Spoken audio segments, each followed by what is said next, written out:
Hi, hi, hello, hello. We are reading now the new chapter of Dr. Stone. The dogfight in the Stone Age continues. Stanley, the military vet in a plane equipped with a machine gun, versus Rusui, who, of course, is a flight genius and the expert mechanic Senku, armed only with this dinky little handgun. They've got one shot, they're lining themselves up. It really all comes down to this. Um, this shot will bring him down. Seems very confident. It's not like they know for sure that Stanley isn't also capable of some emergency repairs, or that the spot that they choose to shoot isn't actually made redundant by some genius technology of Dr. Zeno's. But, in shonen, you have to have confidence in shonen plot lines and shonen writing. Everything kind of operates on knowing the rules and making the rules. Reading the title here, it's very appropriate to what I'm saying. Like this is what will happen here. So we have our otaku flight commentator freaking out because they're saying something. They're seeing something called jinking. Stanley is purposely making his plane go wild. Is that called jinking, or is that just like an exclamation he has when something exciting happens? He says jinking, like Velma in Scooby Doo says jinkies, something like that. I don't know. Everyone is cheering. uh, Ginro cheering from the lower decks, safe and secure. Some very friendly skies. Okay. Ooh, and only Samurai Man is noticing that everyone's eyes are on the same spot, up in the sky. If the other plan that they feared of a sudden raiding vessel, kind of getting a bunch of hostile agents on board their ship in an instant, comes to pass, then the battle team has got to be ready for a whole other frontier of fight immediately.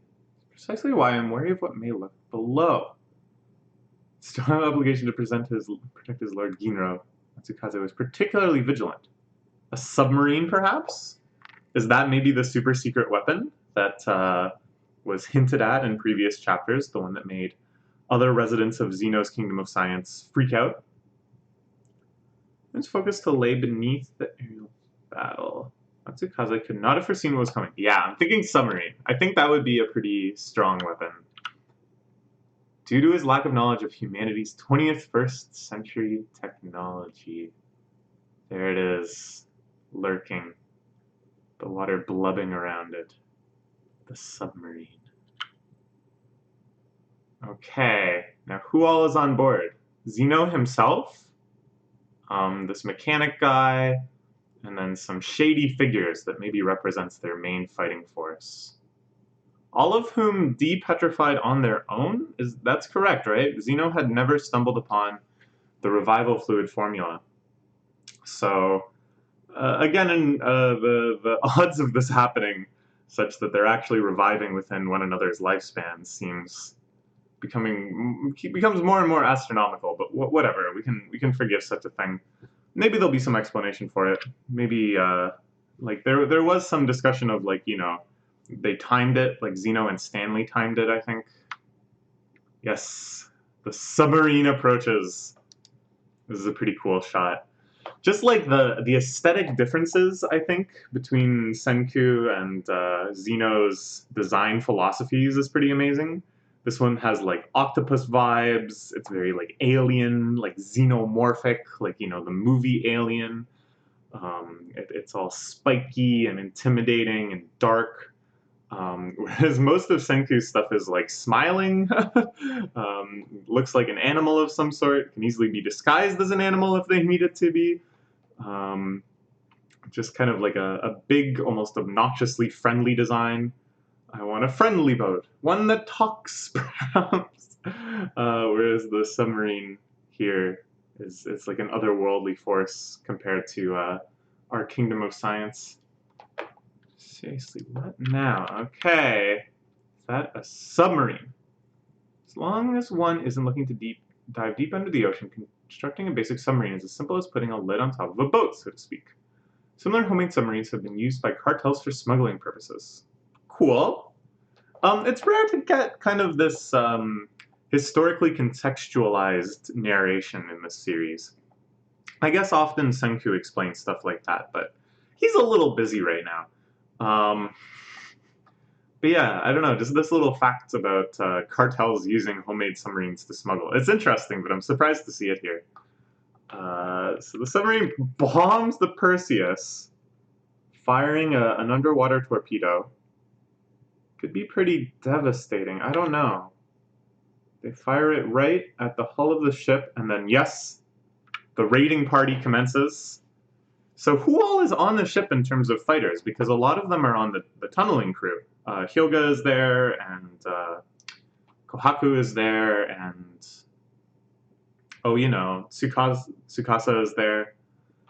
Who is on the ship besides Matsukaze in terms of strong fighters? Magma, I guess? I don't know, man. Magma does not have a good matchup against Gun, I assume, and these guys are going to be armed to the teeth. I think this might just be like a Matsukaze flexing situation. We get to see how strong he actually is compared to the others. We saw him fighting toe-to-toe with some of the fighters before, but now that he really truly believes that his lord's life is at risk, I think we might see some new true form emerge. Okay, this guy is immediately smashing all those windows that Ginro felt so safe behind. That is a big, big man, for sure. Hands behind your heads. Kiss the floor, kiddos. Any funny business and you'll be shot where you stand. Definitely a very American character design. I like that they're kind of showing this excessiveness that we associate with America. Just look at the thickness of his neck, is what I mean. The football player aesthetic. This person fighting bare-handed? She doesn't even have a weapon? Takeover took all of 10 seconds. Mind if I sing a song in celebration?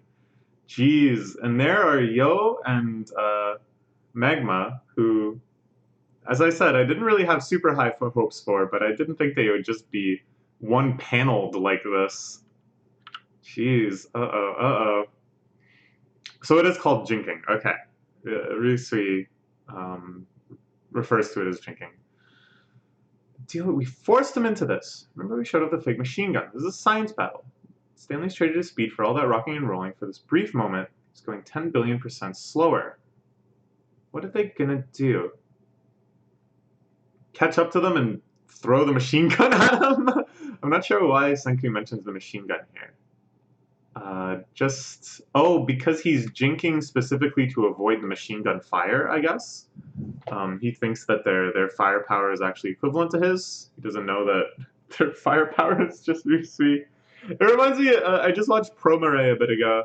Promare is really good, by the way. It's a really fun experience. And there's always scenes where the main character pops the window off of his mech and takes out a handgun and just starts firing at it. It's like, come on, you don't need to do that.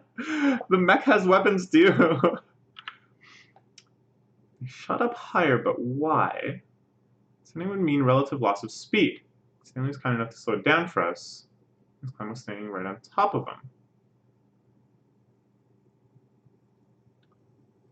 Familiar rules of the old world. Here in the new world, the rules are made from scratch. So what is the plan here? Are they gonna just dive bomb onto Stanley? But why? Just try to wipe out both planes? I don't know. Ooh. The first ever dogfight was so primitive and bordered on idiocy. Just two guys tossing tools at each other. To make this battle a teensy bit more scientific, they're gonna bomb him. They're gonna bomb him with acetylene gas. Harmless to people, but can stall an engine. Ooh, pretty clever, pretty clever. Ooh. Okay. So I was about to say, this chapter is interesting in that it seems like it's going to end in a moment of triumph for the air team, but a moment of great loss for the boat team. But Both teams still has an ace up their sleeve. Let's see. What can Matsukaze do? According to your rules, you're supposed to tremble in fear and surrender the second you point them at us, correct? No, I don't think us island warriors will go down that easily. Cool. Okay. Since we don't know your rules, they've got not just Matsukaze, but friggin' oh, you know, that guy from the island. he's back in their fighting force as well. Old rules a little too well, Stanley. This image of Senku just frantically chucking bottles of gas out of the plane is just nuts too. Both a very kind of traditional shonen battle scene, just straight up combat on ground or on a boat, so to speak, and then aerial raids, aerial bombing with an assortment of bottles. Insane. Good. Insane, but good. Fun times. This arc is really heating up. And if I'm not wrong, it really implied that Zeno himself? No, I don't think so. Okay, I see now.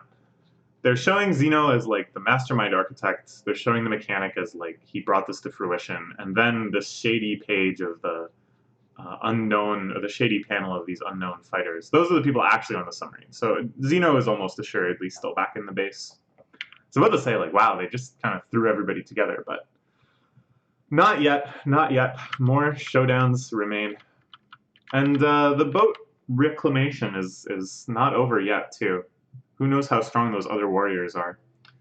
And if Matsukaze and Name Forgotten and Ginro contributing something are going to be enough to counter it. Okay. See you next week for chapter 166.